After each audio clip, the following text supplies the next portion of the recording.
उत्तर प्रदेश के मेरठ में मई के महीने में हुआ ललिता गौतम हत्याकांड, जिसने हर किसी की रूह कंपा दी थी। आज जुलाई के महीने में मामला एक बार फिर से उठा और ऐसा उठा कि बुधवार को मेरठ की सड़कों पर भयंकर बवाल देखने को मिला। धरना प्रदर्शन से लेकर रवि गौतम नाम के शख्स को पड़े पुलिस के थप्पड़ तक, सबने एक बार फिर से ललिता गौतम की मौत के खौफनाक मंजर को आंखों के सामने ला दिया। लेकिन क्या आप जानते हैं कि आखिर कैसे हुई थी ललिता गौतम की दर्दनाक मौत, जिसके चलते आज भी मेरठ की गलियों में बार बार प्रदर्शन की तस्वीरें नजर आ रही हैं। चलिए बताते हैं आपको विस्तार से। दरअसल पूरा मामला मेरठ के टीपी नगर थाना क्षेत्र से जुड़ा है। मई के महीने में बीए में पढ़ने वाली एक छात्रा अचानक से लापता हो गई थी। परिवार के मुताबिक वो परीक्षा देकर घर से निकली थी, लेकिन देर शाम तक वापस नहीं लौटी। पहले घर वालों ने अपने स्तर पर उसकी काफी तलाश की। रिश्तेदारों, दोस्तों और जान पहचान के लोगों से पूछताछ की गई, लेकिन छात्रा का कोई सुराग नहीं मिला।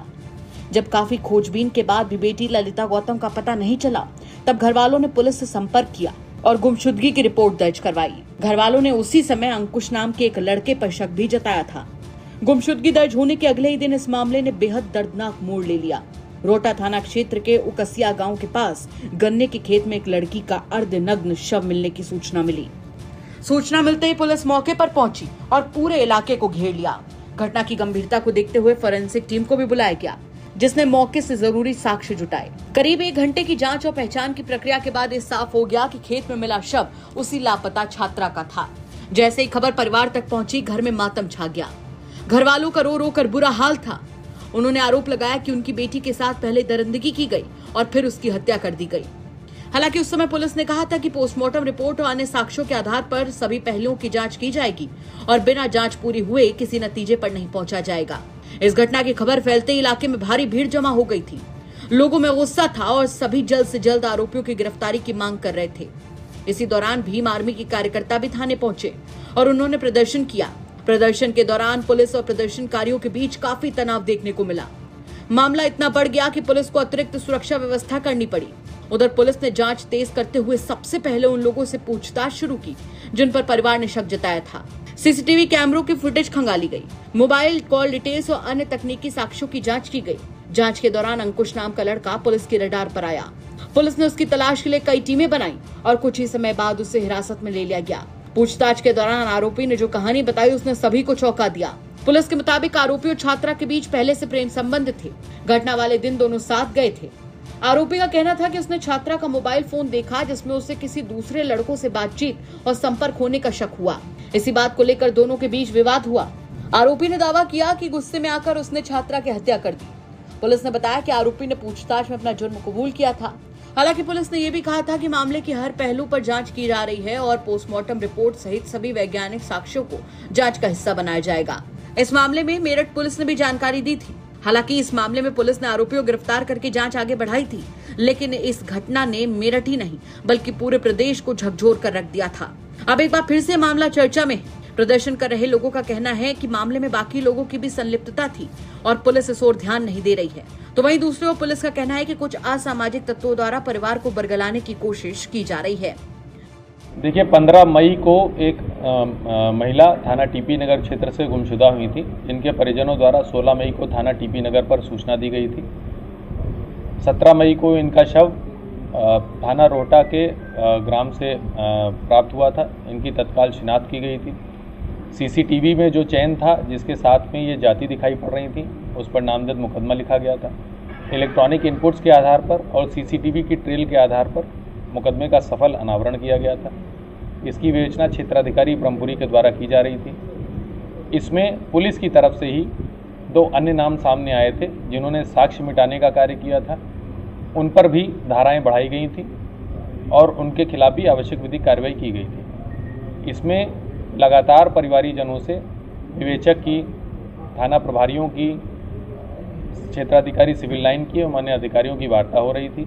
इनके द्वारा जो भी बिंदु उठाए गए थे उसका संतोषजनक समाधान किया गया था, परंतु कुछ अराजनीतिक तत्वों द्वारा, कुछ अवैधानिक तत्वों के द्वारा इनको भड़काया जा रहा था। इसको अनावश्यक एक कुत्सित प्रयास किया जा रहा था, इसको एक अलग कलर देने का। उसमें से कुछ लोगों के द्वारा कल ये कहा गया था कि इनके द्वारा एक ज्ञापन दिया जाएगा कमिश्नरी पार्क पर बैठकर, जिसकी लोकतांत्रिक मूल्यों के अनुसार अनुमान्यता दी गई थी। परंतु आज जब ये सभी लोग कमिश्नरी पार्क पर आए तो उसमें से कुछ जो अराजक तत्व थे उनके द्वारा इनको बहला फुसलाकर कलेक्ट्रेट के गेट के सामने रोड पर बिठाकर जाम लगवाया गया। पुलिस अधीक्षक ट्रैफिक, पुलिस अधीक्षक देहात, क्षेत्राधिकारी सिविल लाइन, एडीएम सिटी, क्षेत्राधिकारी ब्रह्मपुरी जो कि इस मामले की विवेचक हैं, सभी लोगों के द्वारा इनको भरसक समझाने का प्रयास किया गया। मैं आपको ये भी बता दूं कि कल जब क्षेत्राधिकारी ब्रह्मपुरी उनके घर गई थी, उनके परिवारीजनों द्वारा ये कहा गया था कि हम विवेचनात्मक कार्रवाई से पूर्णतः संतुष्ट हैं, जिसके वीडियो साक्ष्य हमारे पास मौजूद हैं। परंतु कुछ अराजक तत्व जिसमें से 5 की पहचान हमारे द्वारा की गई है, जिसमें से एक अन्य जनपद से जिला बदर का बताया जाता है। एक व्यक्ति पर इसमें पूर्व में राष्ट्रीय सुरक्षा अधिनियम के तहत भी कार्रवाई हो चुकी है। एक व्यक्ति के ऊपर नोएडा जनपद में भी मुकदमा है। ऐसे लोग जो जनपद के बाहर से आए हुए थे, जिनका इस मामले से कोई लेना देना नहीं था। कई लोगों से जब ये वार्ता की गई तो उनको ये भी नहीं पता था कि प्रकरण क्या है। इसमें एक व्यक्ति जिसका नाम दिग्विजय सिंह भाटी बताया जा रहा है, उसके बारे में आपराधिक रिकॉर्ड हम लोग खोज रहे हैं। ये अमरोहा जनपद से जिला बदर बताया जा रहा है। इसके द्वारा लोगों को भड़काया गया। एक व्यक्ति रवि गौतम जो कि नोएडा जनपद का रहने वाला है, उसके द्वारा भी लोगों को भड़काया गया तथा लगातार पुलिस अधिकारियों के समझाने के बावजूद, प्रशासनिक अधिकारियों के समझाने के बावजूद भी ये रोड से नहीं हटे। बहुत देर हो जाने के उपरांत इनको वहाँ से हटाया गया है। इस प्रकरण में सुसंगत धाराओं में मुकदमा पंजीकृत किया जाएगा।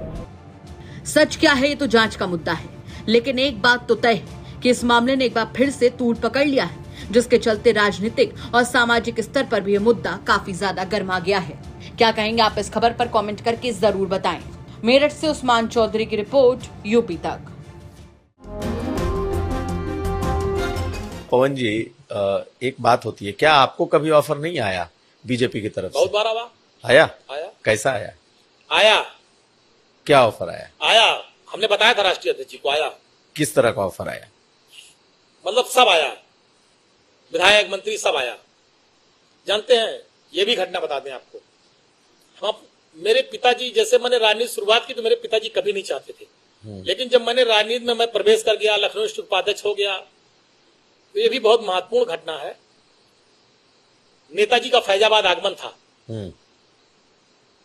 तो मैंने कहा कि आपको मेरे घर चलना। कहे हाँ चलेंगे तुम्हारे घर। मैं जेल से छूट के आया था, वही मेरे ऊपर गैंगस्टर और सारे मुकदमे दर्ज हुए थे बहन जी की सरकार में। उसके बाद मैं छूट के आया था, तो मैंने कहा आपको मेरे घर चलना। कहे चलेंगे।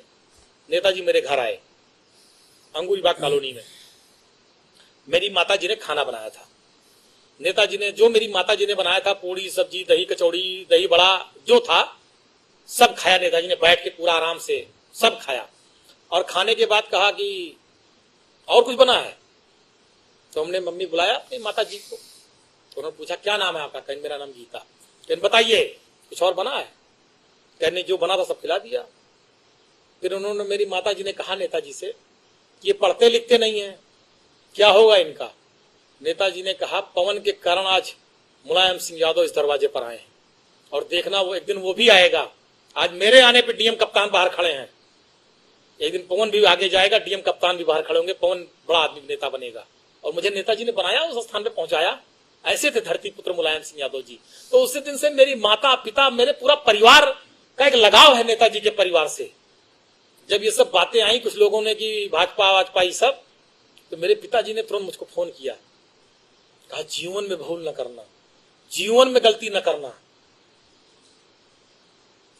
ये चीजें मेरे पिताजी ने बहुत सख्ती से मुझसे बात कही थी। मैं बहुत ईमानदारी से आपसे कह रहा हूं।